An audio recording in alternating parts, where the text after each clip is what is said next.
स्वरूप नहीं पाई जाती। ठीक है, इसके अलावा मोनोकॉट्स की बात करें तो हम इसमें लिख सकते हैं युक्का, ड्रेसीना। ये दो ऐसे मोनोकॉट प्लांट्स हैं जिनके अंदर भी वेसल्स जो है वो अनुपस्थित होती है, जबकि हम कह रहे हैं एंजियोस्पर्म में वेसल्स होती हैं, परंतु ये दो ऐसे प्रिमिटिव डाइकॉट एंड मोनोकॉट आवृत बीजी हैं जिनमें वेसल्स नहीं मिलती, और ये ज्यादातर जिम्नोस्पर्म्स के समानता दर्शाते हैं। उसी प्रकार अगर हम जिम्नोस्पर्म्स की भी बात करें तो जिम्नोस्पर्म्स की भी अगर अपन बात करें तो जिम्नोस्पर्म में है नीटम, हम वहां लिख सकते हैं वेलविसिया, नीटम, GNETUM, वेलविसिया। ठीक है, और हम यहां पे ले सकते हैं इफेड्रा आदि। ऐसे प्लांट हैं जिम्नोस्पर्म्स के जिनमें वेसल पाई जाती है। ये हमारे बहुत इंपॉर्टेंट क्वेश्चंस हैं न्यू टाइप के लिए। ये वो एंजियोस्पर्म्स हैं जिनमें वेसल्स नहीं पाई जाती, और ये वो जिम्नोस्पर्म्स हैं जिनमें वेसल्स पाई जाती हैं, नीटम, वेलविसिया और इफेड्रा। इसके अलावा अगर अपन टेरिडोफाइट्स की बात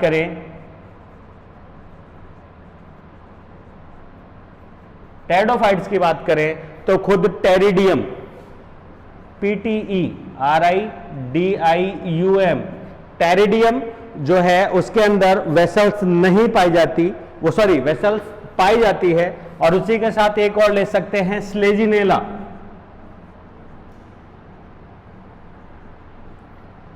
स्लेजिनेला अगर हम बात करें तो इसमें भी जो है वो वेसल्स पाई जाती हैं।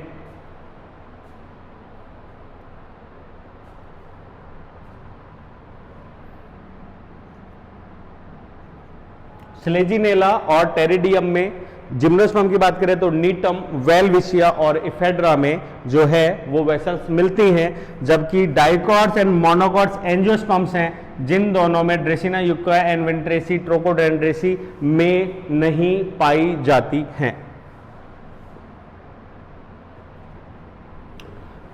उत्पत्ति की बात करें तो इनकी उत्पत्ति भी प्रारंभ में प्रोकैम्बियम द्वारा होती है।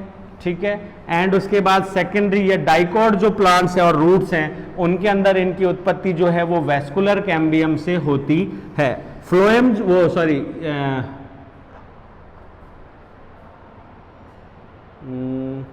सेम फ्लोएम जाइलम के अंदर तो वही आई जाएगा, इसमें एंडार्क एंड एक्जार्क, तो ट्रैकेट्स छोटी व्यास अधिक। ठीक है, अब इसके बाद हम आते हैं इसके स्थूलन पे। तो इसमें भी नॉर्मली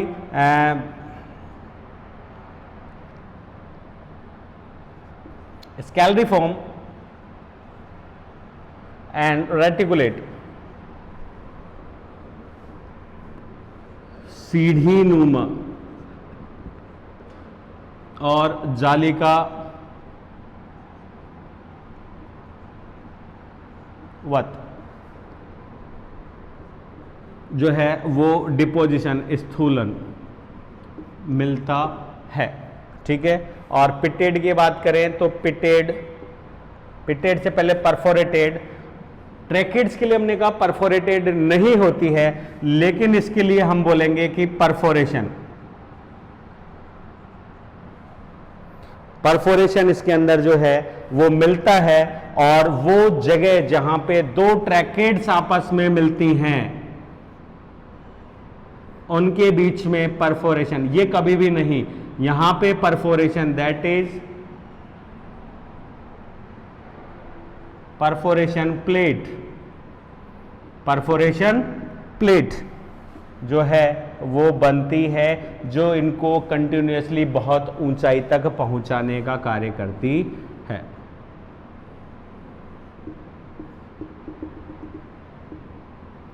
ये आपस में लेटरल सरफेस से जुड़ते हैं, कभी भी इनके जो अंतःसिरे हैं वो आपस में कम्युनिकेशन लिंकिंग नहीं करते हैं, वो डिपोजिशन से क्लोज होते हैं और उनमें कोई परफोरेशन जो है वो पाया नहीं जाता।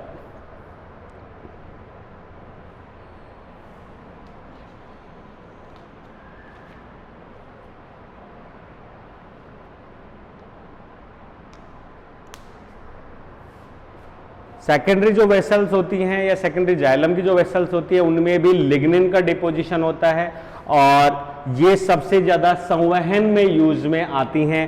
और अगर अपन कहें तो जो क्रीपर्स हैं या क्लाइंबर्स हैं उनके अंदर जो है वो वेसल्स की साइज नॉर्मल वुडी प्लांट से ज़्यादा लंबी होती है।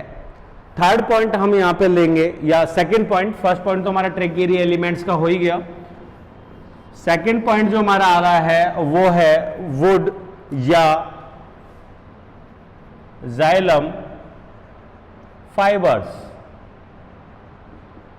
जाइलम फाइबर्स या तंतुओं की हम बात करें तो तंतु के लिए हम पहले भी क्लास में बता चुके हैं कि ऐसी कोशिकाएं जो लंबाई में बहुत ज्यादा है, व्यास उनका बहुत कम है, नुकीली हैं, फाइबर होती हैं और बहुत ही कम फाइबर्स होते हैं जिनमें ल्यूमेन्स होती हैं। ज़्यादातर फाइबर्स जो है स्थूलन के कारण मृत हो जाती है और उनकी आंतरिक ल्यूमन भी क्या हो जाती है, नष्ट हो जाती है, या उसके अंदर भी सेकेंडरी मेटाबॉलॉइड जो है वो क्या हो जाते हैं, भर जाते हैं। इन्हें फाइबर्स कहते हैं। ये फाइबर जो हैं वो जाइलम ट्रैकेड्स एंड वेसल्स के साथ में, दीज आर ट्रैकेड्स और ये हो गई वेसल्स, और उन्हीं के बीच में और उन्हीं के साथ जो हैं वो क्या रन करते हैं या चिपके रहते हैं, जाइलम फाइबर्स। ये हो गई ट्रैकेड, ये हो गई वेसल्स।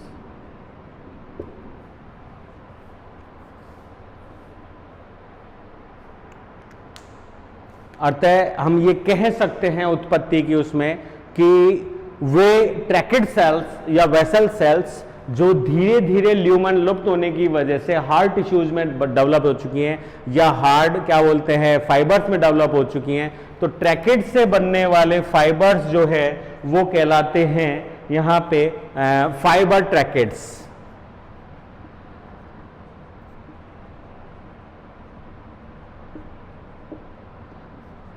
और इसके अतिरिक्त जो ट्रैकेड्स होते हैं जो जाइलम के बाह्य कोशिकाओं से मिलकर बने होते हैं उन्हें हम कह सकते हैं लिब्रिफॉर्म।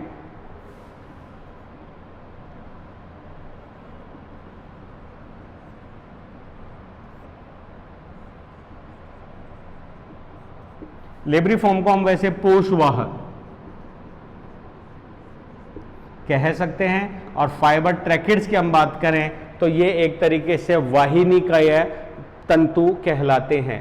इनका मेन फंक्शन की अगर अपन बात करें तो मैकेनिकल सपोर्ट देना है, और कभी कभी कुछ तंतु जो हैं इन जिम्नोस्पर्म्स जो हैं ये स्टोरेज, मंड स्टोरेज मतलब स्टार्च स्टोरेज के रूप में भी प्रयुक्त होते हैं।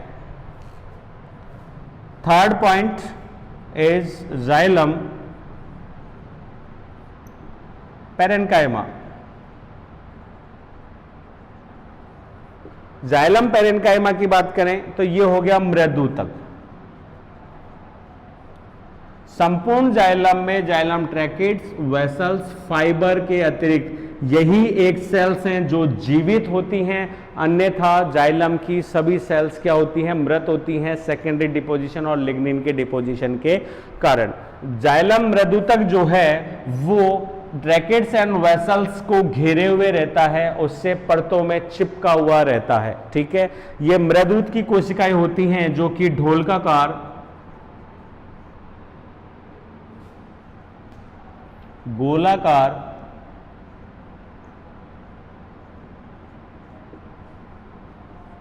होती हैं। इनकी भित्ति पतली अर्थात पतली भित्ति युक्त होती हैं, और प्रारंभ में ये कोशिकाएं जो होती हैं वो जीवित हैं, मतलब ये बाद में भी जीवित हैं लेकिन सुस्पष्ट केंद्रक व जीव द्रव्य युक्त होती हैं। इनका अगर मुख्य कार्य की हम बात करें तो इनका मुख्य कार्य है ट्रैकेड्स एंड वेसल के परासरणी दाब को बनाए रखना। ठीक है, अवशोषण या परासरण दाब में मदद करना, कोशिकाओं की स्फीति को बनाए रखना, तथा जो क्या बोलते हैं असेंट ऑफ सेप है उसके प्रेशर को बनाए रखना, इनका मुख्य कार्य होता है।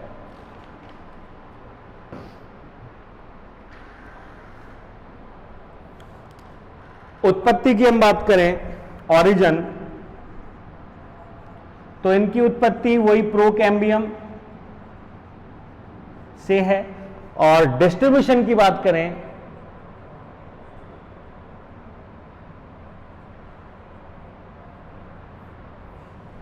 तो ये कोशिकाएं द्विदिशीय, इसको समझिएगा, प्लांट रूट्स एंड ब्रांचेस, इसमें दो टाइप के सेक्शंस हैं। इस एलेक्स सेक्शन में हमें सेंटर में जाइलम, ट्रैकेट्स एंड वेसल्स मिल रहे हैं। इस प्रकार का जो सिस्टम है इसे हम बोलते हैं एक्सियल।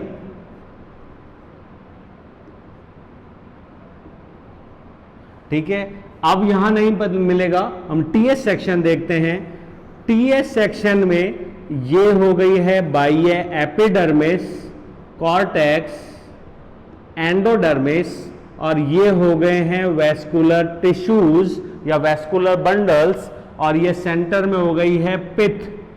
ऐसे में एपिडर्मिस, कॉर्टेक्स, एंडोडर्मिस, पेरिसाइकल, और पेरिसाइकल के बीच में ये हो जाती है मेडुलरी रेज,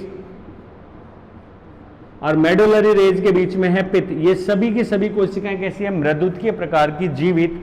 तो ऐसे में यहां पे जो समस्त सेल्स हैं, कौन से? ट्रैकेट्स, वेसल्स और फाइबर्स, ये केवल और केवल पादप के एक्सियल सिस्टम को बनाती हैं, जो एक दिशा में जाती है नीचे से ऊपर की ओर, कभी भी लेटरल पार्श्व की ओर नहीं जाती, केवल बाइफर्केट होती है इनटू द ब्रांचेज और लीव्स। लेकिन अगर अपन जाइलम पेरेन्काइमा सेल्स की बात करें तो पेरेन्काइमा सेल्स दोनों चीजों को बनाता है, दोनों सिस्टम्स को।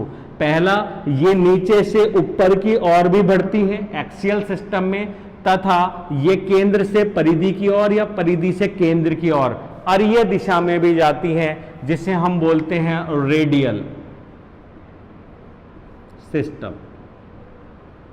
समझिए इस बात को, यहां पे दोनों प्रकार का सिस्टम है। अगर रेडियल सिस्टम नहीं होगा तो रूट्स जो वाटर को एब्जॉर्ब कर रही हैं वो लाकर जाइलम तक नहीं दे सकती। क्यों नहीं दे सकती? क्योंकि जाइलम जो है वो डीप इनसाइड द स्टेम है, वुड के अंदर धसा हुआ है, उसके बाहर बहुत सारी चीजें हैं, pericycle, medullary rays, endodermis, cortical cells, hypodermis, endodermis, तो वो एपिडर्मिस, या आप रूट्स की बात करें तो एपिब्लेमा। तो ऐसी कंडीशन में ये रेडियल सिस्टम ही है जो इसमें परासरणी दाब द्वारा मॉलिक्यूल्स को क्या करता है? ट्रांसपोर्ट करता है, या वाटर जो मॉलिक्यूल्स हैं उनको क्या कर रहा है? ट्रांसपोर्ट करता है। तो ये रेडियल हो गया अरीय, और ये हो गया एक्सियल अक्षीय। तो ऐसे में यहाँ पे पेरेन्काइमा सेल्स जो हैं वो दोनों सिस्टम्स को बनाती हैं, रेडियल सिस्टम को भी, जो कनेक्ट होती हैं किससे? डायरेक्ट मेडुलरी रेज से। ठीक है, और कभी कभी यहाँ पे इनके सिस्टम के जुड़ने के आधार पे पेरेन्काइमेटस सेल्स को हम दो भागों में बांट सकते हैं। एक होती है एपोट्राइकियल,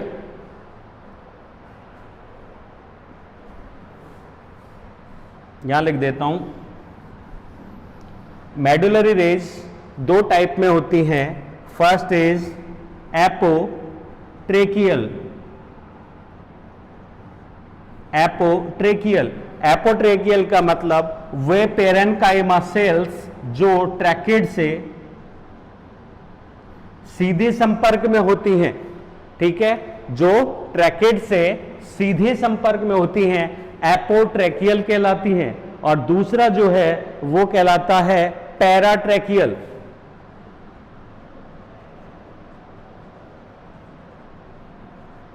पैराट्रेकियल जो ट्रैकिड से दूरस्थ होती हैं। इस प्रकार की जो पेरेन्काइमा सेल्स हैं उनका ट्रैकिड से सीधे संपर्क नहीं होता है, केवल एपोट्रेकियल का ही वहां से संपर्क होता है।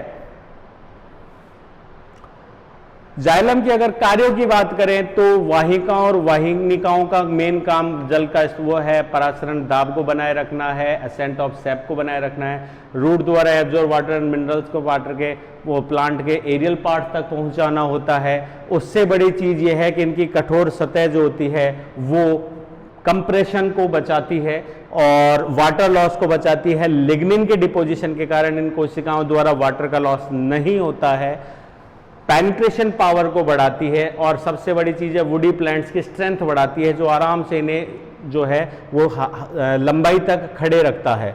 ठीक है, फाइबर्स मैकेनिकल सपोर्ट के लिए हैं, और वुड पैरेन्काइमा की अगर अपन बात करें तो ये इसकी जीवित कोशिकाएं हैं जो स्टोरेज एंड परासरण जो पोटेंशियल है उसको बनाए रखती हैं, जाइलम्स के परासरणी विभव को बनाए रखती हैं। उसके अलावा मेन चीज ये है कि ये स्टेम के एक्सियल और रेडियल दोनों सिस्टम को बनाती हैं और उनके अंदर जो है ये गमन करती हैं।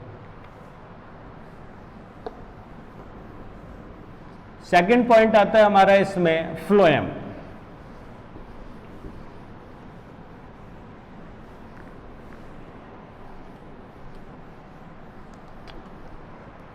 कॉम्प्लेक्स टिश्यूज का दूसरा पॉइंट जो है वो है फ्लोएम।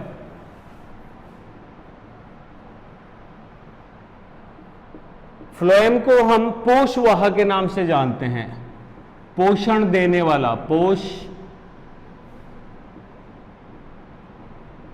वाह, पोषण देने वाला, पोषवाह। ठीक है, और हम इसे एक तरीके से जैसे हमने जाइलम को लैप्टोन नाम दिया वुड के रूप में, तो यहां हम इसको दे सकते लैप्टोम। ग्रीक भाषा में लैप्टोम शब्द से निकला है जिसका मतलब है डिस्ट्रीब्यूशन या खनिज या भोजन का डिस्ट्रीब्यूशन करने वाला, जिसे हम हिंदी में बोल रहे हैं पोषवाह, या हम इसे बास्ट के नाम से भी जानते हैं।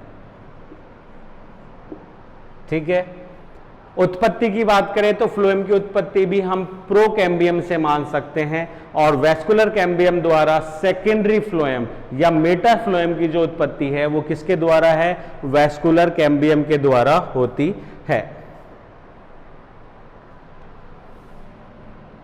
डिस्ट्रीब्यूशन की अगर हम बात करें तो फ्लोएम जो है वो हमेशा बाहर, फ्लोएम सदैव जाइलम से बाहर या परिधि की ओर उपस्थित होते हैं, परंतु कुछ एग्जाम्पल्स हैं जैसे कि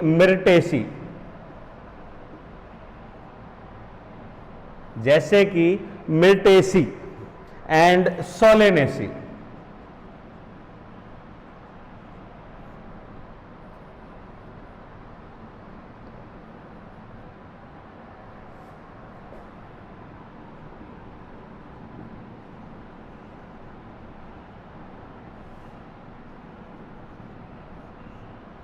मिर्टेसी एंड सोलेनेसी की अगर अपन बात करें तो इसमें ये कंडीशन उल्टी है, इसमें फ्लोएम जो है वो केंद्र की ओर पाए जाते हैं। ये एग्जाम्पल मैंने आपको जाइलम में भी बताया था। ठीक है, ये एक उल्टी चीज हो जाती है। उसके अलावा बाइकोलेटरल जो है, जैसे कि बताया था कुकुरबिटेसी, कुकुरबिटेसी की हम बात करें तो इसमें है बाइकोलेटरल। बाइकोलेटरल की हम कहें तो बाइकोलेटरल का मतलब है कि जिसमें जाइलम दोनों ओर फ्लोएम से घिरा होता है, जिसमें जाइलम जो है दोनों ओर से किससे घिरा रहे, फ्लोएम से घिरे रहे, जिसे हमने जाइलम के संदर्भ में मीजार्क कहा था। ठीक है, कुकुरबिटेसी इसका एग्जाम्पल है। फ्लोएम की उपस्थिति में एक और एग्जाम्पल अगर हम लें तो एमरेंथेसी।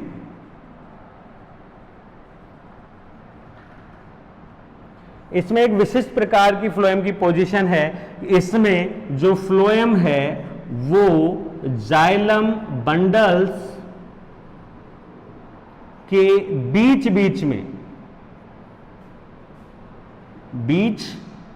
में वितरित या बिखरा हुआ, तो इसे हम कह सकते हैं inter xylary phloem. That is also known as inter xylary phloem. और हम इसे एक नाम और दे सकते हैं, फ्लोएम आइलैंड्स।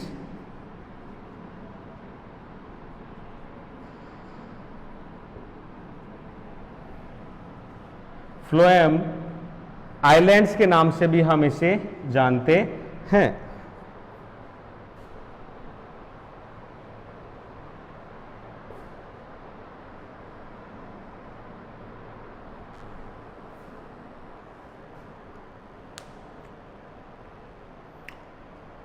टाइप्स या एलिमेंट्स की बात करें, फ्लोएम एलिमेंट्स,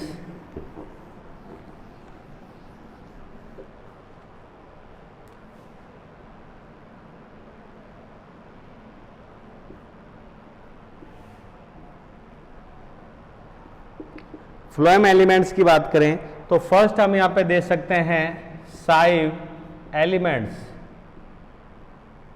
जिसमें है साइव प्लेट, साइव ट्यूब एंड साइव सेल्स। दूसरा जो इंपॉर्टेंट पॉइंट आता है इसका वो है कंपेनियन सेल्स, जिन्हें हम सहायक कोशिका या सब्सिडरी सेल्स के नाम से भी जानते हैं, ठीक है, सहचर कोशिकाएं। तीसरा इंपॉर्टेंट पॉइंट जो है वो हम यहां पे ले सकते हैं phloem parenchyma, and fourth point ले सकते हैं फ्लोएम फाइबर्स। अतः जाइलम के समान इसमें भी 4 पॉइंट्स आ चुके हैं, उसमें भी हमने एक में इंक्लूड कर दिया था ट्रेकियरी एलिमेंट्स में, लेकिन हम कह सकते थे कि जाइलम में भी 4 थे, xylem, tracheids, phloems, parenchyma and fibres. उसी प्रकार फ्लोएम में भी 4 हैं साइव एलिमेंट्स, जिन्हें हम चालनी पट्ट के नाम से जानते हैं या चालनी छिद्र के नाम से जानते हैं, companion cells, phloem parenchyma and phloem fibre. इसमें ये तीनों चीजें लाइव हैं, जीवित, जबकि फ्लोएम फाइबर जो हैं वो डिपोजिशन के कारण है मृत। जाइलम में केवल एक सेल जीवित थी, जाइलम पैरेन्काइमा, इसमें केवल एक सेल मृत है, बाकी 3 सेल्स कैसी रहेंगी, जीवित होती है। तो हम फर्स्ट जो है वो पढ़ते हैं साइव एलिमेंट्स को। साइव एलिमेंट्स की अगर हम बात करें तो साइव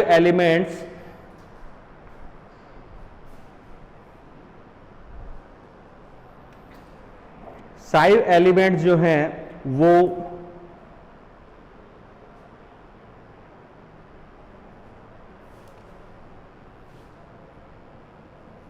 फ्लोएम पार्ट के अंदर छिद्रित या परफोरेटेड ऑर्गन के रूप में काम करते हैं। और साइव एलिमेंट में हम यूज में ले सकते हैं, फर्स्ट इज साइव सेल, चालनी सेल्स या कोशिका। दूसरा हम यहां पे ले सकते हैं साइव ट्यूब्स, और तीसरा हम यहां पे ले सकते हैं साइव प्लेट। चालनी सेल्स की हम बात करें तो ये फ्लोएम के इस पोर्शन की एकल कोशिकीय सतह है या एकल कोशिकाएं होती हैं जो साइव ट्यूब्स के साथ जुड़ी होती हैं, उनको आलंबन के लिए जुड़ी होती हैं। ये सेल्स छिद्रित नहीं होती हैं, लेकिन ट्यूब्स की हम बात करें तो ये ट्यूब लाइक स्ट्रक्चर्स हैं जो आपस में जुड़कर एक लंबी संरचना को बनाती है। साइव प्लेट वो स्थान है जहां पे 2 साइव ट्यूब्स जो हैं वो जुड़ती हैं। साइव प्लेट वो स्थान है जहां पे 2 ट्यूब्स जुड़ती हैं, उन्हें हम साइव प्लेट्स कहते हैं। साइव प्लेट्स में छिद्रण, अगर हम जैसे साइव प्लेट्स की बात करें तो इसमें छिद्रण जो है वो अलग अलग प्रकार से, अगर एक होता है सिंगल सेंट्रल बड़ा, एक होते हैं मल्टी बहुत सारे, दीज आर साइव प्लेट, जो कि 2 ट्यूब्स के बीच में एक से ज्यादा और धीरे धीरे, मतलब वृद्धि के साथ में, मैच्योरिटी के साथ में या कालांतर में, वक्त के साथ क्या होता है, इन सेल्स के बीच में जो ये छिद्र होते हैं इनका व्यास बढ़ जाता है। एक समय आता है कि इनके बीच की उपांतीय भित्ति गल जाती है और ये संपूर्ण संरचना जो है वो एकल हो जाती है, संपूर्ण एक पाइपलाइन के रूप में चेंज हो जाती है। अगर हम इनकी लाइफ की बात करें तो साइव ट्यूब जो है या सेल्स जो हैं इनकी लाइफ बहुत ज़्यादा है। प्रारंभ में ये सेल्स जो हैं लिव हैं, ठीक है, उसके बाद में अगर हम बात करें तो ये कोशिकाएं, लिव का मतलब जीवित हैं, इनमें सुस्पष्ट केंद्रक, सुस्पष्ट जीव द्रव्य, अन्य मेटाबॉलिक रिएक्शंस होती हैं, परंतु मैच्योरिटी के साथ धीरे धीरे इन कोशिकाओं के केंद्रक जो है वो लुप्त हो जाते हैं।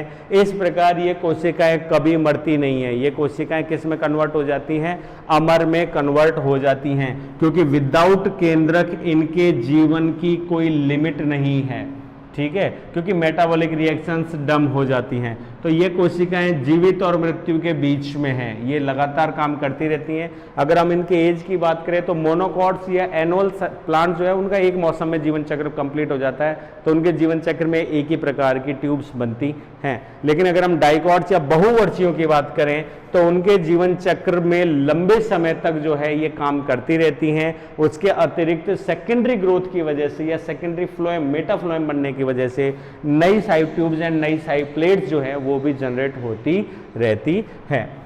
जाइलम की तरह इनमें स्पष्ट विभेदन नहीं पाया जाता। जाइलम में तो मेटा एंड प्रोटो का स्पष्ट विभेदन मिलता है, लेकिन अगर अपन फ्लोएम की बात करें तो फ्लोएम सेल्स में मेटा और प्रोटो फ्लोएम जो है उनका स्पष्ट विभेदन जो है वो प्राप्त नहीं होता है।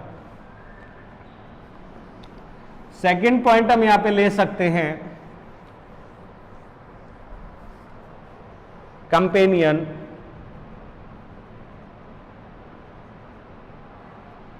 सेल्स, जिन्हें हम यहां पे सब्सिडरी भी कह सकते हैं, सहचर या सहायक कोशिकाएं।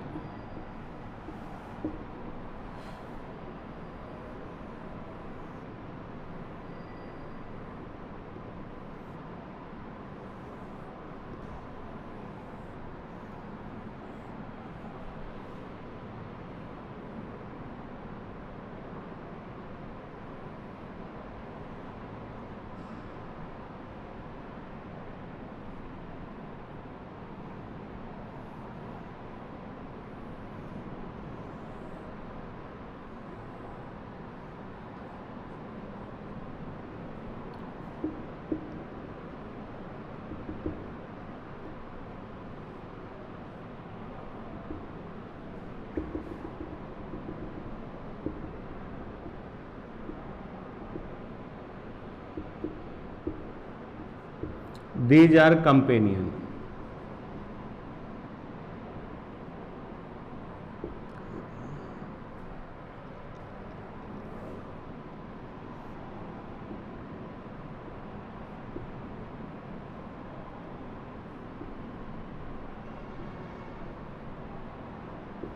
Side plates.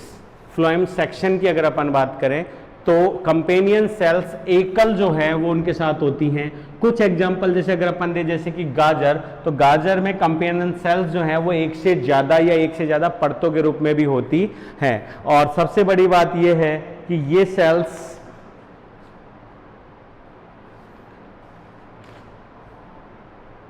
जो है वो मैक्रेशन विधि से भी, अगर अपन इनको रोटेशन करके जो हम क्या बोलते हैं अभी केंद्रण विधि से भी अगर हम इन्हें पृथक करें तो इन सेल्स को ट्यूब से अलग नहीं किया जा सकता, ये पॉसिबल नहीं है, ये सेल्स नहीं हटेंगी। कंपेनियन सेल्स की हम बात करें तो शायद ये इसके लिए आलंबन के साथ में परासरणी दाब, उसके अलावा स्टोरेज से संबंधित हैं, ये स्टोरेज का कार्य करती हैं, ये चालन का काम करती है फॉर ट्रांसफॉर्मेशन, और ये इनके बीच में परासरणी दाब को कंट्रोल करने तथा मॉलिक्यूल्स को या पदार्थों के स्टोरेज में सहायक होती हैं।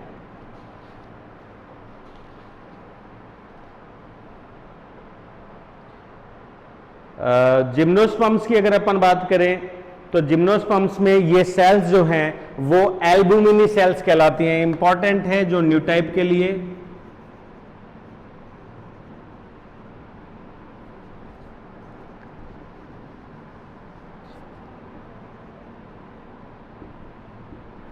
एल्बुमिनी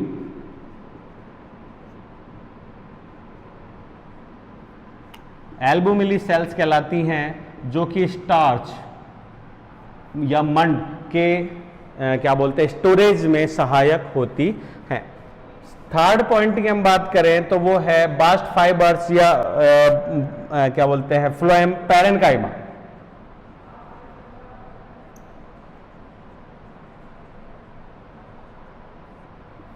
फ्लोएम पैरेन्काइमा। फ्लोएम पैरेन्काइमा की बात करें तो ये भी जीवित सेल्स हैं, मृदुत की कोशिकाएं हैं, पतली भित्ति युक्त ढोलकाकार बेलनाकार संरचना की होती हैं और संपूर्ण संरचना को जो है वो घेरे रहती हैं। ये पैरेन्काइमेटस सेल्स हैं जो दोनों दिशाओं में, क्योंकि फ्लोएम की भी बाकी की जो सेल्स है वो केवल एक्सियल डायरेक्शन को बनाती हैं और ये सेल्स जो है वो एक्सियल के साथ में रेडियल सिस्टम को भी क्या करती हैं, डेवलप करती हैं। into axial system और into radial system। एक्सियल का मतलब हो गया अक्षीय और रेडियल का मतलब हो गया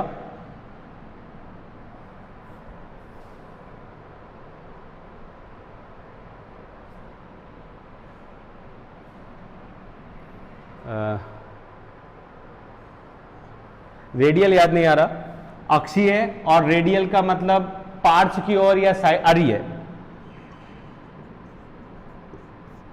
अरीय सिस्टम या अरीय तंत्र बनाती हैं और ये जो है वो बनाती हैं एक्सियल सिस्टम, जो इनके साथ चलती हैं और जो इनके साइड में चलती हैं।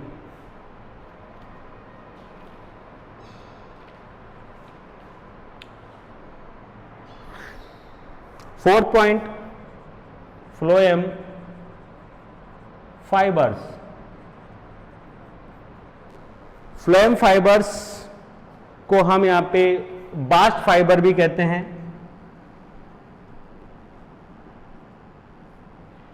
इन पे भी डिपोजिशन की वजह से ये मृत, पतली भित्ति मोटी भित्ति युक्त तथा छोटी ल्यूमेन युक्त होते हैं। कभी कभी इनमें ल्यूमेन नहीं होती और कुछ स्पीसीज में ये जो फ्लोएम फाइबर्स होते हैं ये आलंबन के साथ साथ यहाँ पे किसके काम आते हैं, कई बार क्या बोलते हैं, व्यावसायिक दृष्टि से भी उपयोगी होते हैं।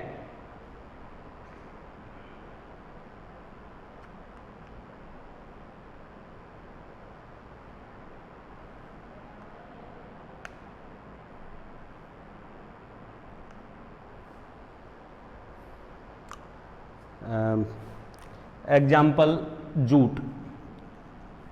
तो फ्लोएम फाइबर्स का मेन काम जो है वो आलंबन, मैकेनिकल सपोर्ट का हो गया, ठीक है। कभी कभी ये फाइबर जो है ल्यूमेन युक्त होते हैं और ये स्टार्च आदि तत्वों का स्टोरेज से संबंधित भी होते हैं। तो इस प्रकार हमारे आज के टॉपिक में कॉम्प्लेक्स टिश्यूज में हमने जाइलम एंड फ्लोएम को पढ़ा। जाइलम के अंदर हमारे पास में 4 पॉइंट्स थे, ट्रैकिड्स, वेसल्स, फाइबर्स। ये तीनों मृत प्रकार के हैं। जो पैरेन्काइमा सेल्स है वो जीवित प्रकार की हैं। फ्लोएम के अंदर हमने पढ़ा सबसे पहले चालनी नलिकाएं या चालनी पट, साइड ट्यूब्स, उसके बाद कंपेनियन सेल, सहायक कोशिकाएं, उसके बाद हमने फ्लोएम पैरेन्काइमा, ये तीनों प्रकार की कोशिका जीवित हैं जो कि एक्सियल सिस्टम को बनाती हैं। उसके बाद फ्लोएम पैरेन्काइमा जो है, उल्टा हो गया, फ्लोएम पैरेन्काइमा दोनों प्रकार के सिस्टम बनाता है, एक्सियल एंड रेडियल, जबकि phloem fibres, side tubes and companion cells जो हैं वो केवल रेडियम सिस्टम को बनाती हैं। आज के लिए इतना ही।